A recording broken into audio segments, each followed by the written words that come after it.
Hey, hey, hey, hey, hey, hey, hey, hey, hey, hey, hey. My dogs are looking at me like I'm a total weirdo because I am. Hello, everybody. I am under this gorgeous, pretty sure it's a Norway spruce. I might be wrong.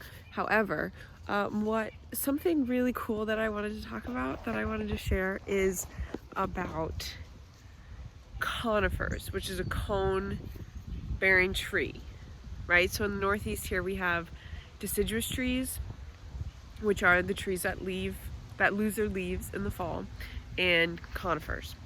And conifers are also known as evergreens, Christmas trees, whatever you like to call them. So they only lose their leaves about roughly every 7 years. And you can see here, you can kind of see some of these needles here are brown. I'm sorry, they lose their needles, not their leaves. Did I say leaves? I meant needles. They lose their needles, so they get to be brown, right, and they fall off.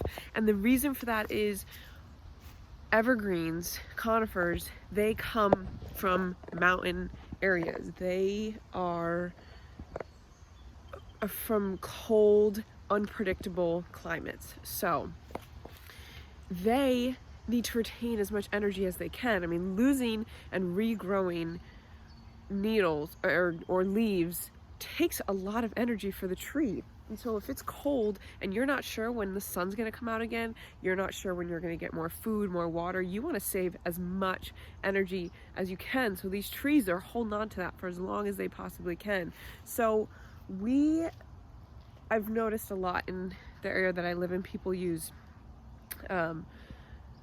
evergreens for property barriers, because you're blocked from your neighbors year round. You know, you don't have to worry about the leaves falling off.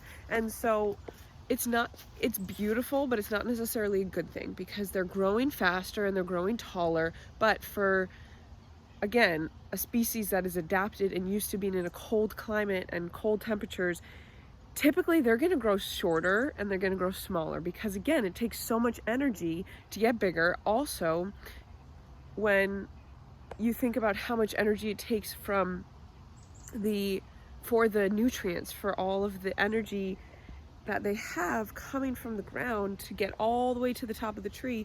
I mean, this is a huge spruce tree. It's beautiful, but if it were in a higher altitude, if it were in a colder climate, it would not get this big, because it would take way too much energy for all of the nutrients and the water and everything that the tree needs to survive to get to the top of the tree.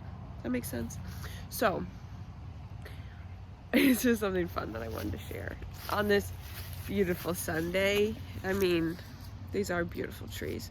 So next time you look at, say, a spruce, a pine tree, a fir, a hemlock,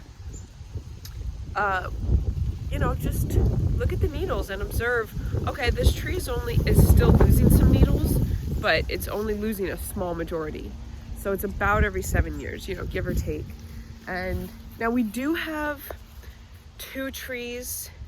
One is not needle-bearing conifers in Connecticut.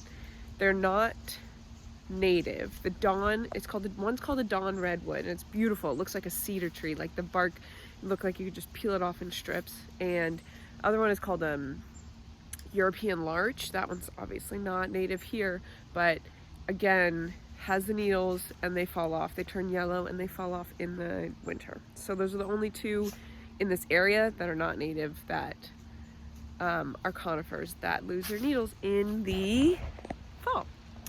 Fun little fact. So Tula wants to say hi. Thank you so much for watching. Thanks, everybody. You want to say thanks to the people? Okay. And enjoy the rest of your day and get outside.